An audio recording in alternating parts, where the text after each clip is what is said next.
Hello, listeners, and welcome back to yet again another episode of the Beautiful Game podcast. As ever, I'm your host, Budge, joined by my faithful two co-conspirators, Dot and Dej. Gents, how are we this fine summer's afternoon, man? I'm good, bro. How are you, bro? Yeah, man. All good, man. Enjoying the warm weather while we still can. Of course, the forecasts are coming in that it's going to be raining over the next couple of weeks. So I'm just trying to lap up as much vitamin D as I possibly can, man. How about you?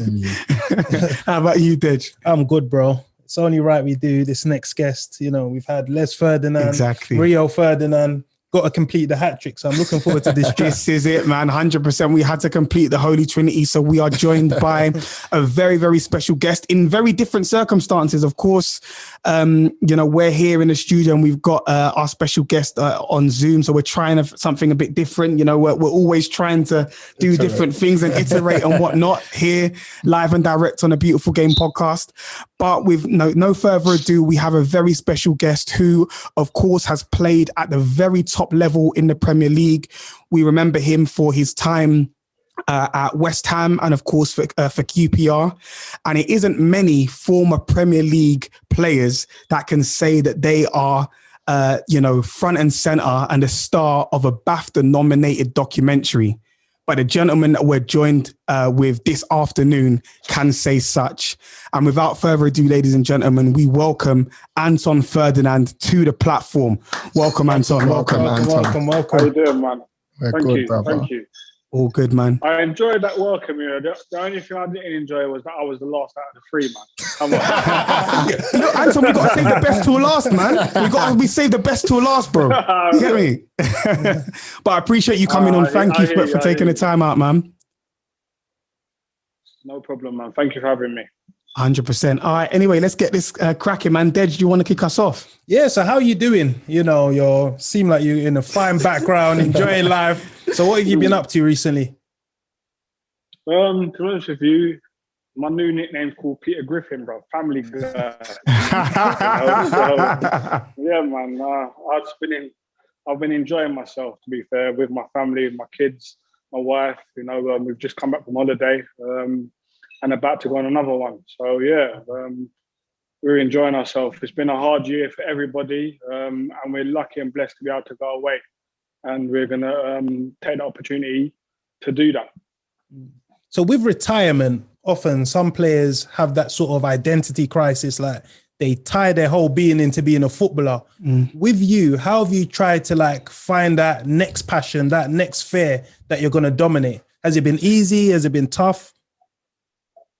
It's been tough, if I'm honest, but I'm lucky. I've had something that I was going to go into from the last 3-4 years. I've had something that I wanted to go into in terms of mentoring the younger generation. That's something that I feel where I'm best. There's a lot that I've been through in my footballing career on and off the pitch. And I think it'd only be right if I was able to give that back to the next generation and people that are around me. No, that's lovely to hear, Anton. Obviously, I want to just get into your documentary a bit. It aired on the BBC. I think it was very powerful, very poignant. And after it, I had a lot of people messaging me saying, "Raw, I never knew Anton Ferdinand went through that. That was mad." How do you feel that the documentary was received? It's been hard to quite grasp how it's been received because we've been in lockdown and there ain't been that personal touch with people or that personal conversation with people. Everything's over Zoom, so to speak, at the moment. So it's hard to actually get a feel of what it's done, how powerful it has been, if it has been powerful or not. Obviously, on the Zooms, you hear people saying, "Oh, your documentary was good," but until you're out and about walking the streets, and so you don't really know, you don't really get a feel for how it's done. But for me personally, it's been fantastic for me personally, in terms of my own journey, in terms of me dealing with things that I needed to deal with. This has enabled me to do it. I never once done this documentary for the fact of thinking it was going to be a therapeutic process. That wasn't my thought process. My thought process was to try and make change in what's going on. And one thing I do have to clarify, because a lot of people think that I made this documentary off the back of BLM and what happened with George Floyd. And that wasn't the case. I was actually in talks and started making this film, this documentary before that had even happened or had taken place. Did it play a part in the journey that I went on? 100% it did, because like everyone, I was touched with the events and what was going on. But one thing that I was happy to see, especially in the demonstrations and the marches that we had for BLM, is that they were multicultural. They weren't just black and ethnic minorities walking the streets, demonstrating their thoughts on racial equality. You know, there was people from all backgrounds, and that mirrored with my documentary. You know, which I'd put in place maybe 2.5 years before it aired. Where I said to the BBC, I didn't want to make a documentary if it was just going to be about me and John Terry. I wanted to make a documentary that will have different people speaking on it, you know, and not just black people speaking about racism. It needs to be different people from different backgrounds speaking about racism. Because for me personally, if we are going to see positive change, it can't just be us as ethnic minorities talking about racism. It needs to be the people who are condoning the racism, the people who are the perpetrators, the people who are implementing the systemic racism. They need to see people that look like them talking about racism the same way that we do. Yeah. And that's what I wanted to implement. That's what I wanted in my documentary. To then see that when walking the streets with the demonstrations, that was fantastic for me to see, and something that I really, really enjoyed. 100%, and well said, Anton. You know, when I watched the documentary, I could see how difficult it was for you to like relive the experience and go back and, you know, reacquaint yourself with the thoughts that you had at that time and the feelings and so on and so forth. It was tough, right? And I know you mentioned a little bit earlier, you were speaking about the fact that, you know, in this new chapter of your life, you're doing a lot which is involving young people and giving back and whatnot. And I wondered, you know, if you had to have some very difficult conversations with your children. You know, are they too young to understand the documentary and what happened, or did you find yourself and your wife having to sit down with them and speaking to them about some of, you know, what had happened and what the documentary was about and all that kind of thing? Yeah, you're the first to hear this, by the way. And I had a conversation with my son. I watched it with my son again. What was it? 10 days ago. I watched it with my son. The night before just over 10 days ago, the night before we was going on holiday. I watched it with my son again, and I was stopping and starting it and educating him on it, you know, and educating him on why I've done the documentary.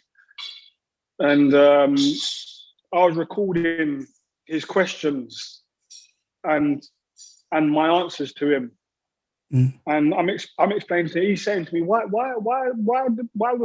didn't people like you, Dad? Like, why didn't the Chelsea fans like you? Why is this happening? Why is that happening? And stuff like that. And I was explaining to him the reasons why.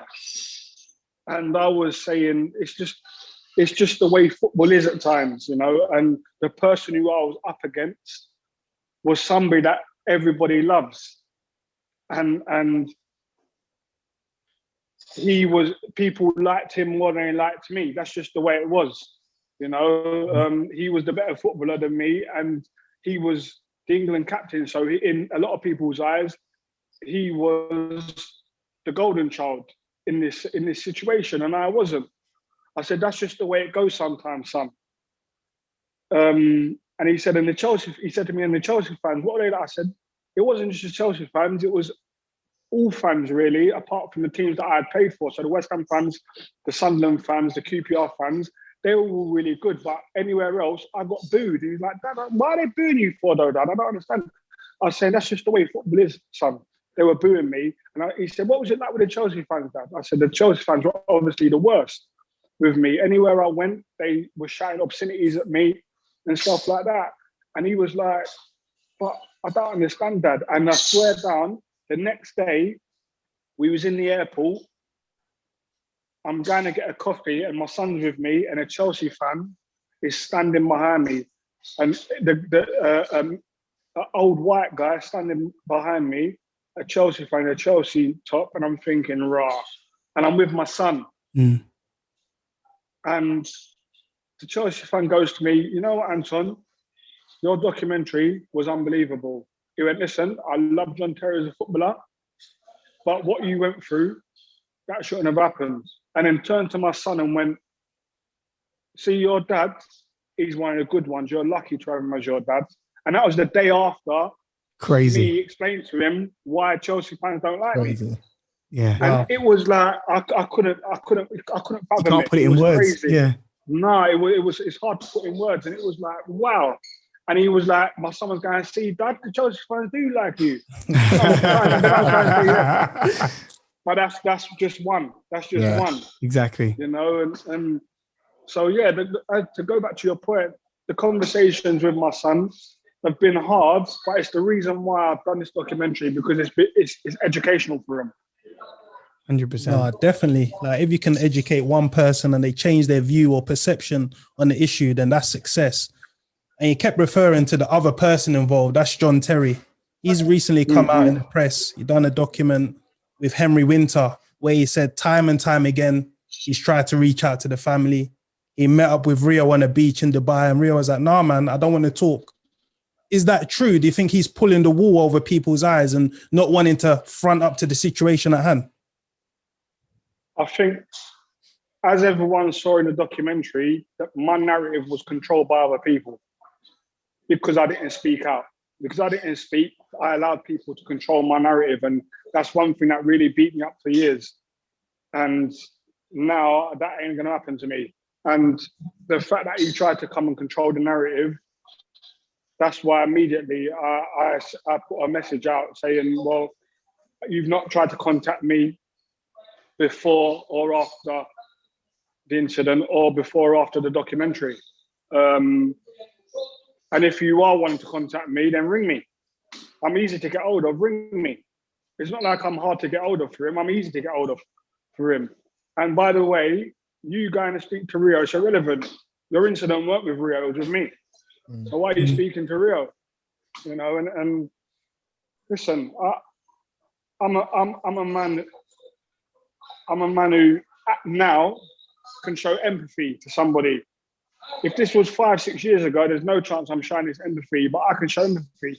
And my empathy isn't one of accepting. I don't accept what happened, I don't. But my empathy is one of, I'm ready to listen, I'm willing to listen for the greater good, which is for the younger generation, to see two people come together who had an incident that can come together and make positive change. And as I've stated on numerous occasions, the ball's in his court. Don't tell people that you've tried to reach out to me. I've openly reached out to you on a documentary, and I've openly reached out to you on a documentary.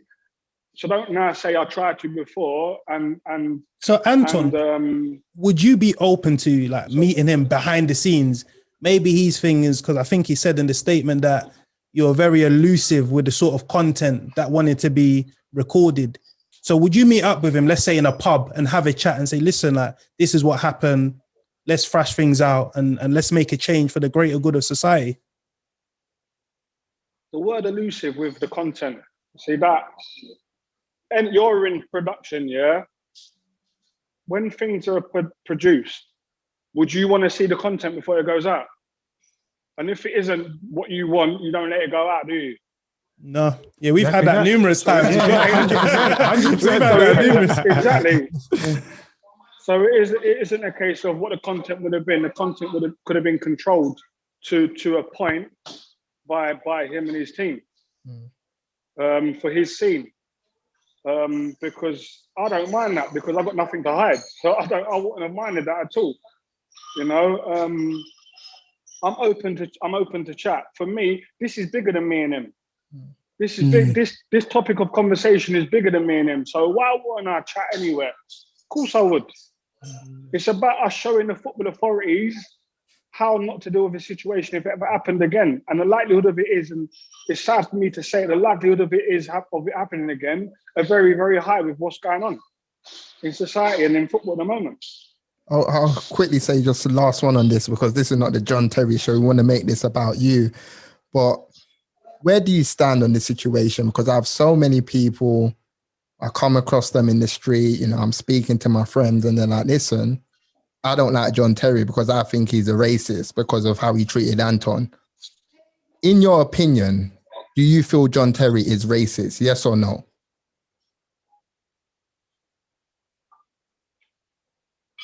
For me, if them thoughts are running through your mind and you say it, you can't not be. You can't not be. Like if you're an idiot, you're not you're just an idiot. You're coloured and an idiot. Yeah. Do you know what I mean? Good analogy. Or if we're talking about somebody's weight, so you're just a different type of discrimination. If someone's an idiot, you just call them an idiot. You don't say that you're a fat or a skinny idiot. You don't say that, do you? You just say you're an idiot. Mm. You know, so that's my thoughts on it. But can you be forgiven and can you change? 100% you can. That's a part of life. It's a part of life. Your best lessons come when you do something wrong. Yeah. And that's a fact. It's just whether you're willing to accept it. Because John Terry actually listens to this podcast. He's actually posted it on his Instagram. So if he's tuning into this particular episode, is there any final words on the matter that you want to tell him? The ball's in his court. It's down to him, innit? I've said enough on this incident. Can say as much as he wants in terms of like doing interviews and saying this and saying that.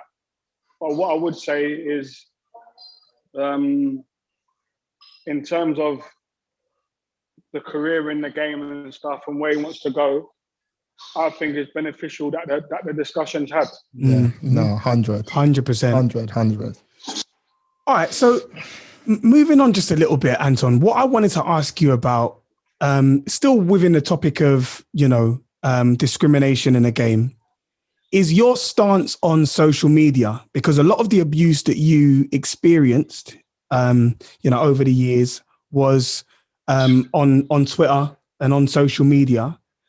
And I suppose I wanted to ask you what your stance is on it at this present moment in time. Are you still a big fan of social media? Do you use it often? Do you allow your children to use it? And what do you think that platforms like Twitter can do to clamp down on abuse online? Well, that's one thing that this documentary's done. It's put me in a position where I'm having conversations with the social media companies on this topic. And I say to them the same thing I say to you guys. If they want to change it, they can. It just comes down to whether they want to or not. And for me, that is the magic. That is the sentence. Do you want to change it or do you not? If you don't want to change it, that's fine. Tell us. If you don't, just be honest with us. If you don't want to take discrimination or any type forms of discrimination off of your platforms, that's fine. But just tell us, and then we can make our mind up. At least we know. Make our mind up on it. Exactly. Then we can make our mind up if we want to use it or not. Yeah. Exactly.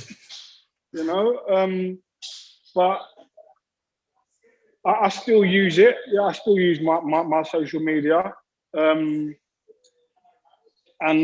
why not? They are trying to do things. They are. I can't be overly harsh on the social media companies. They are trying to do stuff to safeguard people's pages. But again, I'm not in there just for the footballers. And the footballers that are in there, in these conversations, we're not in there just for the footballers. We're in there for the wider society. So if you can safeguard our pages, you can safeguard everyone's pages. Not just because we've got a blue tick. And that's what they need to understand. So when you're speaking to these people, like, what is the stumbling block for change? Because as we saw with the ESL They announced it. There was a riot. Everything got shut down. But with this sort of abuse, it's a lot slower. There's not that much progression. Ugly incidents continue to rear their heads. They'll be hyped for a day or two. After that, 3 weeks later, same thing again. So what have they said? It's monetary. It's monetary.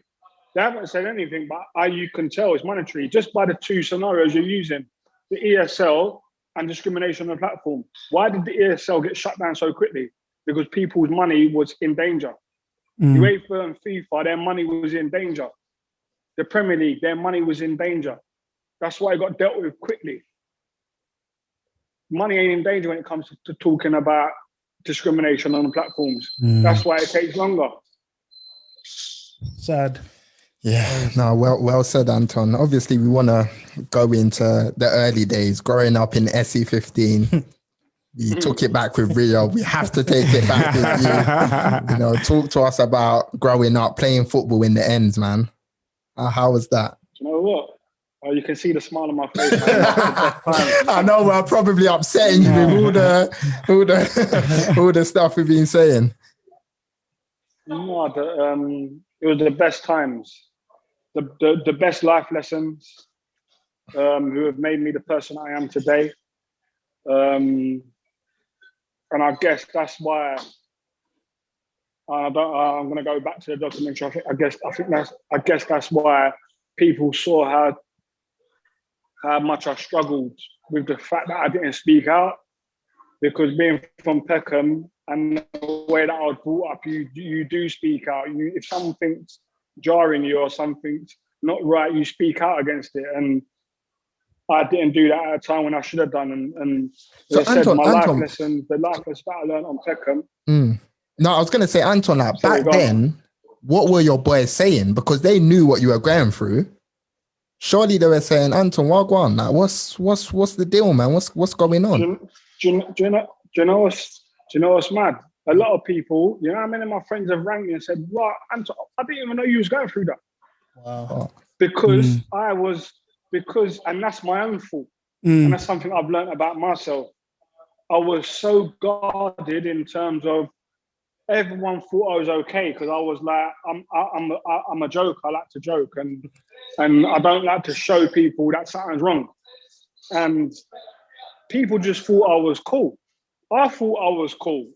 Because I was still playing football, I thought I was cool. Like, right, yeah, that's happened. I'm getting this, I'm getting that. But well, football's going to take care of it. My football's going to take care of it. And everyone thought I was okay, but clearly I wasn't. And a lot of my friends since then have said to me, like, "Man, I feel like a rubbish friend, man, because I didn't see it, I didn't know." And I'm like, "No, you can't even take the blame for that. That's my fault. That's my bad, because I didn't open up. I didn't show you a side that I showed myself when I was at home." No, so like, even going back, we're talking about Peckham.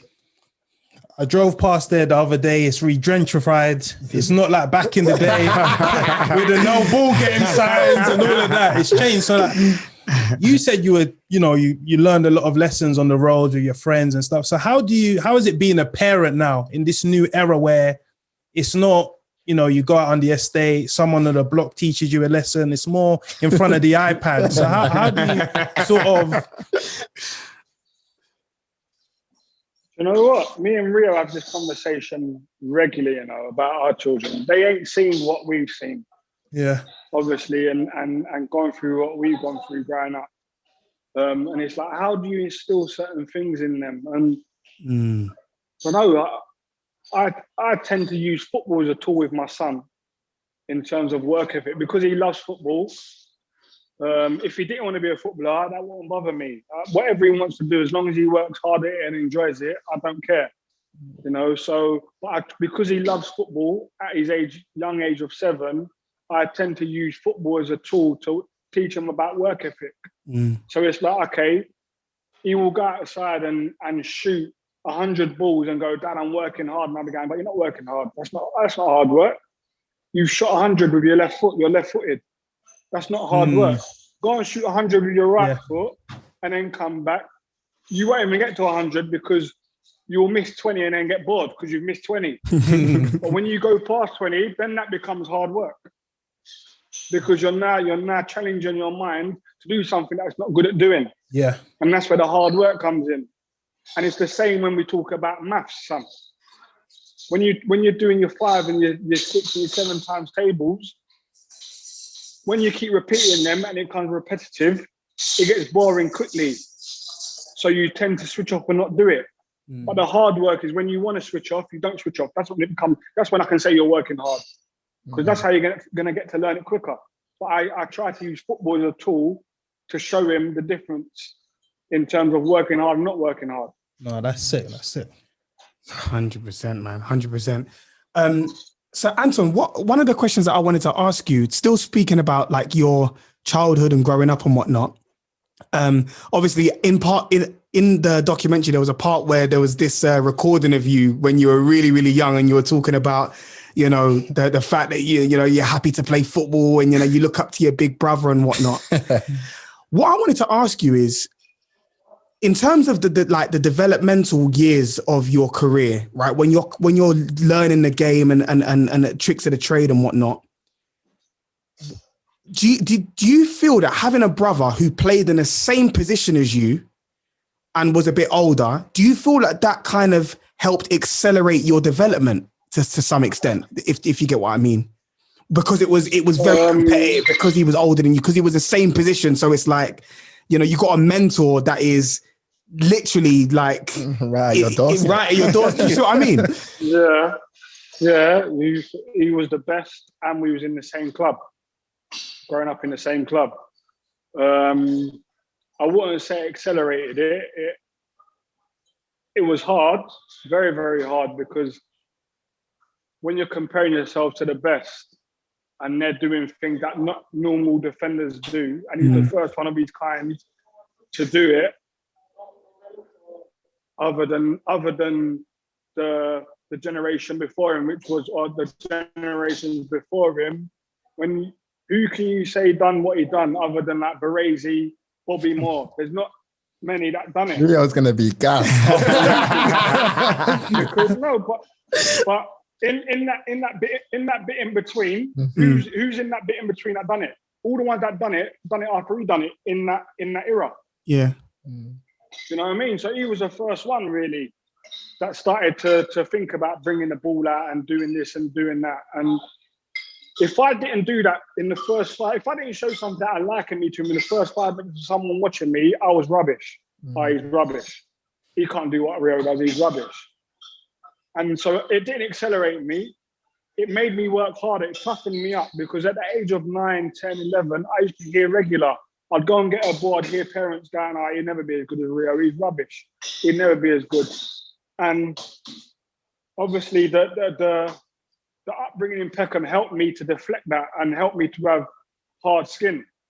But it was the conversations that we used to have in our flat in Peckham and in our house when we moved out of Peckham. The conversations were one of like, we didn't care what people said outside these 4 walls. The people that are inside these 4 walls, we know you're a good player.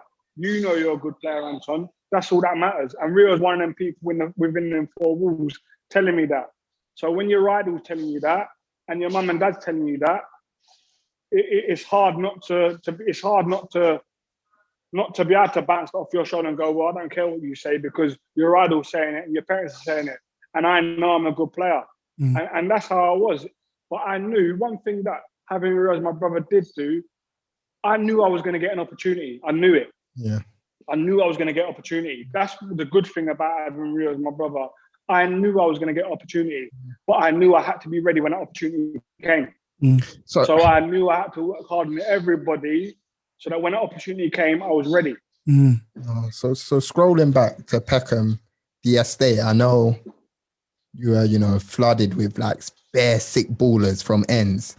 And do you think there were people from ends that should have made it, that didn't make it? But as you just said, you knew you were going to get the opportunity because you had that connection to Rio. And do you think maybe that was to the detriment of the people that were ballers on the estate, that they didn't have that plug into the industry? Not necessarily, because a lot of clubs go and take ballers from the ends. A lot of them get opportunities in there. It's whether they take the opportunity or not. It's whether their attitude's right or not. It's whether the club understands someone from an estate, what type of attitude they have and how to nurture and how to deal with that attitude. So it's on both parts. It's not just the person coming out of the estates parts they got to play in terms of their attitude and making sure they're coachable, because some people ain't coachable, but when they go into an environment and the environment helps them understand that they need to be coachable and helps them understand and nurtures them to become that person, but keeps that raw talent in them. So it's got to come from both ends. It's got to come from you, the person, and the coach in the football club that you're at. But what I did have, and I wasn't the best player on my state of my age group. No chance was I. I wasn't the best. But the one thing I had over all of them was I had backing. My mum and dad used to come to games. Not my mum and dad used to go to games for some of the other boys too, because their parents wouldn't come to the games. And I think that was a big thing. I could make a mistake and look over and see my mum and my dad, or see my dad there, and my dad go, "Yeah, it's okay," or not say nothing at all, or give me the look. They made a mistake or done something wrong. They had no one to turn to or to look at. You know, and I think the support from my family played a big part for me personally in terms of comparing myself to other players from the estate who should have made it, who were better than me. No, that's dope.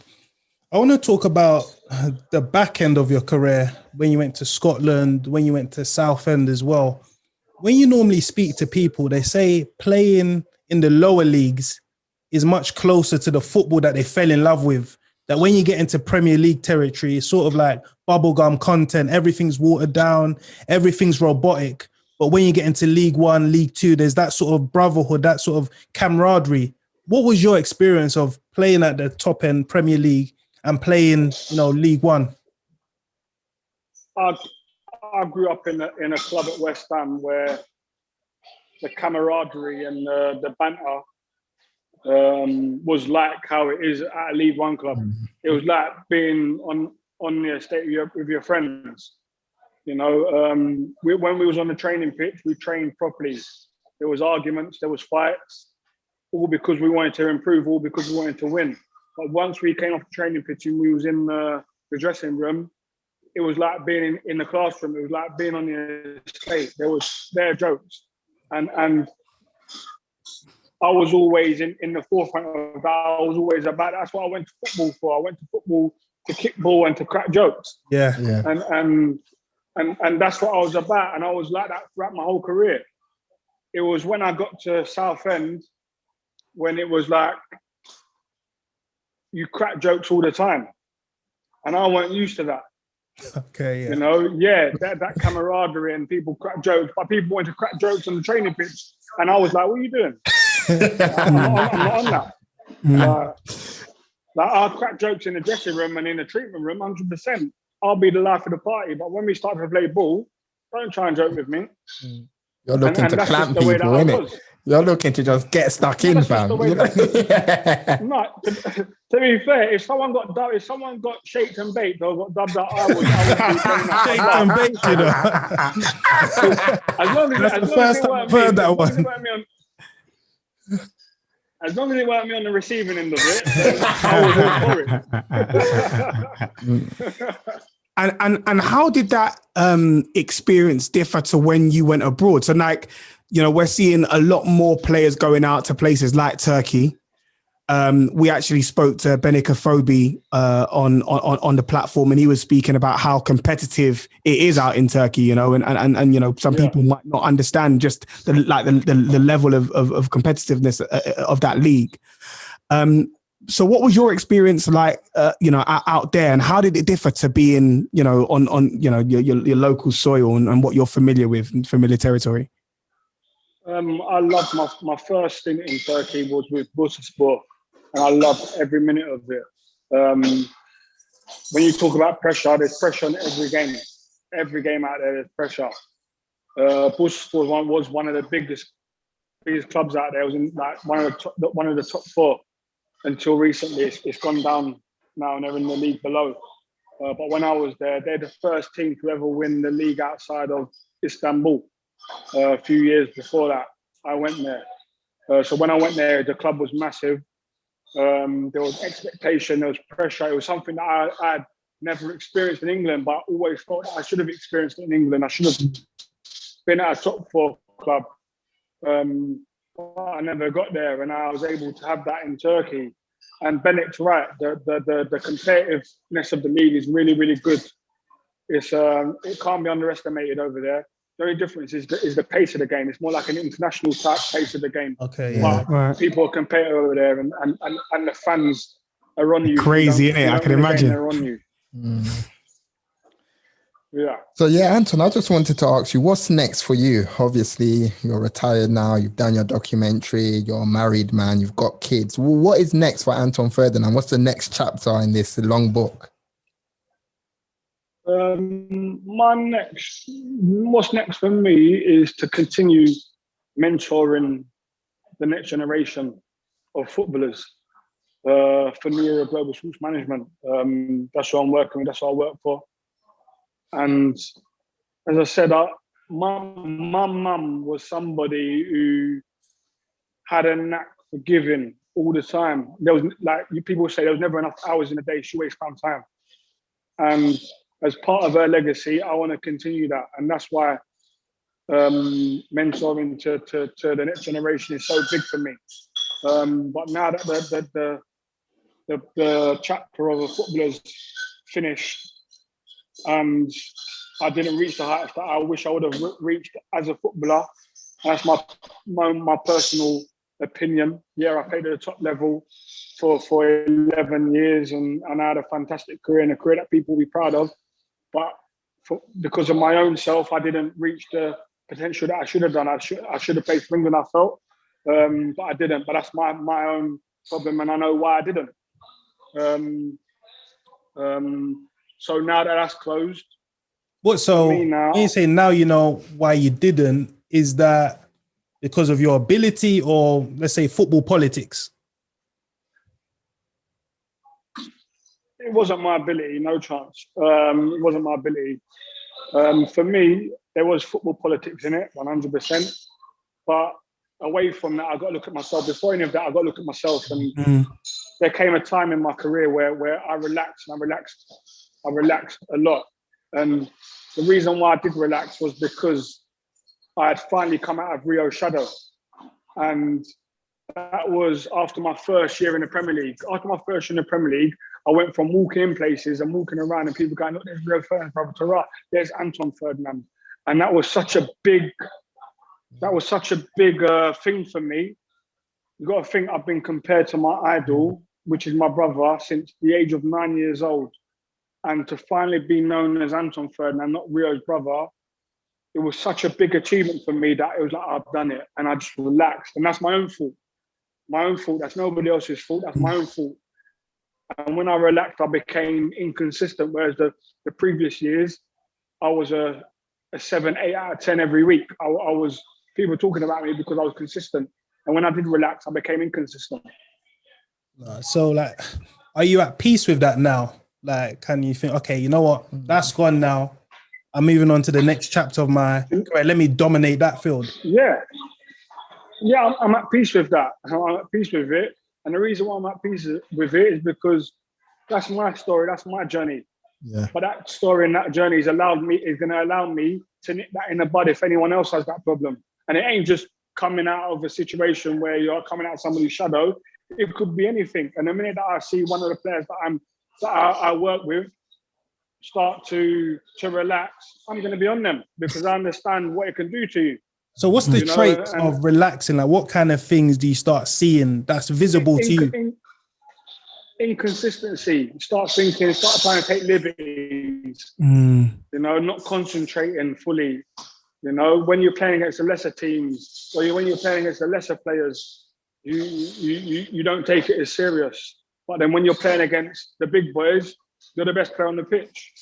That's what I became. Like when I was playing against Thierry Henry, I didn't need to get up when I was playing against Ruud van Nistelrooy, I was playing against Fernando Torres, Suarez, when I was playing against these guys, Aguero's. I knew I was going to play well because I was playing against the names. But then when I was playing against someone who didn't have a big name, I wasn't the same player. That was me relaxing. Yeah. You know, and the minute that I see that in someone trying to take liberties, someone trying to take a touch when normally they'll clear it and stuff like that, or trying to do a skill in a situation that they shouldn't do, or just look like they're disinterested, then yeah, they will be getting a phone call from me 100%. Do you know what, Anton? I had one final question, right? And it's a question I've had for a long time, and that is, I was reminded of it when Dej just asked a question about making peace with, you know, your career and so on and so forth, right?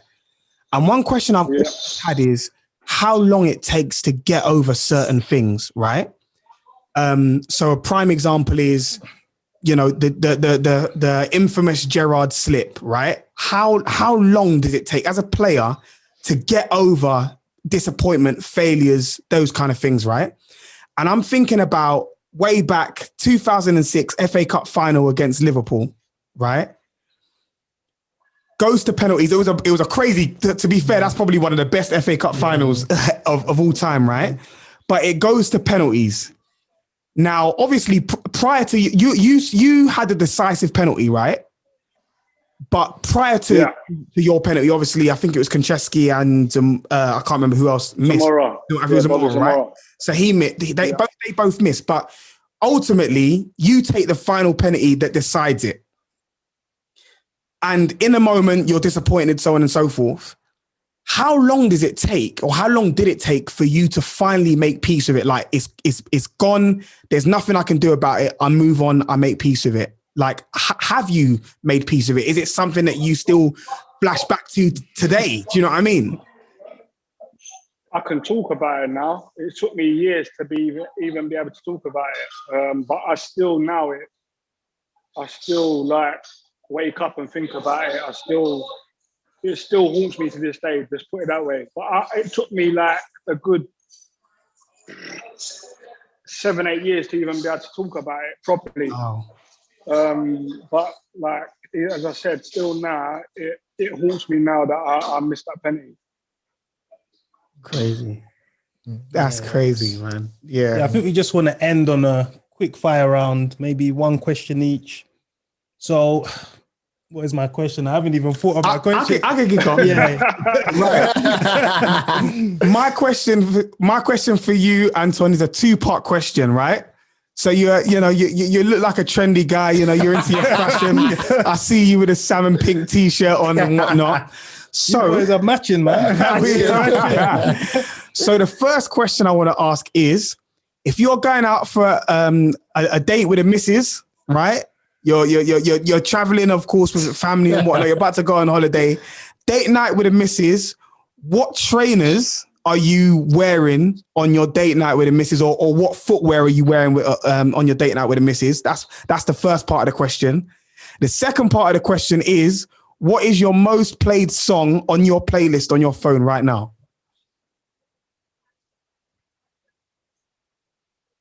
Well, funny enough, I actually asked my wife this question the other day. I said to her, if we're going out on a date, what are you, and you had to dress me, how are you dressing me? So I'm going to go with what she said. Cool.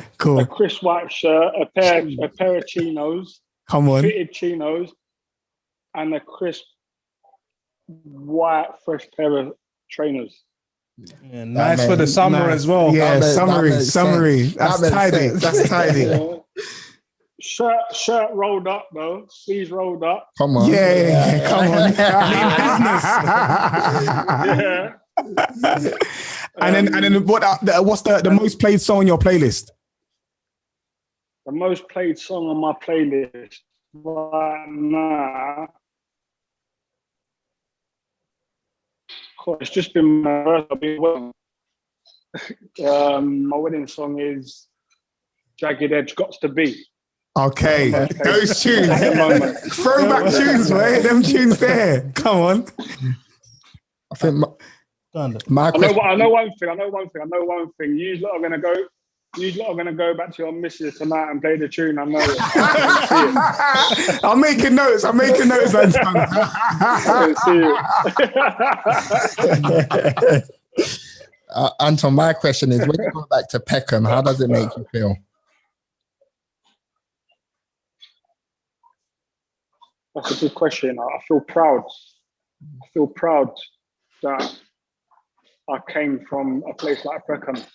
I feel proud that I'm one of a few who have showed young people in that environment that there is a way out of it.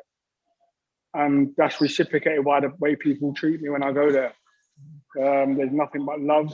People talk about Peckham as being somewhere that isn't nice, but I don't ever see that side of it when I go back. I see nothing but love, and I'll be forever grateful and I'll be forever thankful and forever grateful for that place. No, nice.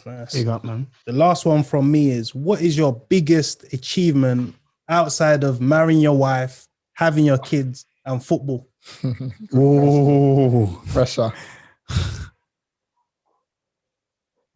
I just recently graduated on an effective board members course. Big up. So to graduate, and for the people that watched this, that went to school with me, they will know how much of a big ask that must have been for me to do that. So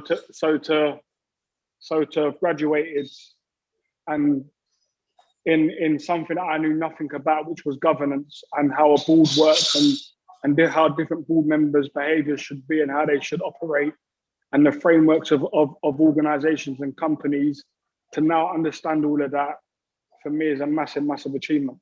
So what are we saying? Big Anton for FA chairman. Is that what we're saying, yeah? Well, See the route, I can see what you're doing. One thing they can't say to me is I'm not qualified enough to do it. So come on. Yeah. There you go. Leave it there. 100%. I don't think there's anything else we need to add to that, man. That's a nice little way to end the chat, man. Anton, it's been an absolute pleasure, man. Thank you again for taking the time out to chat to us. We've enjoyed it, man. We've spoken about so many different things, man, in a short space of time. But now we're pleased that we managed to have this sit down chat with you, man. Anton, you know, we've been trying to do this one for a long time. Man, we've been chasing this one up. So it didn't disappoint. Love for jumping on and love for giving us your time. 100%, man. 100%. And I know that all of the listeners and the viewers. Man. I really appreciate it.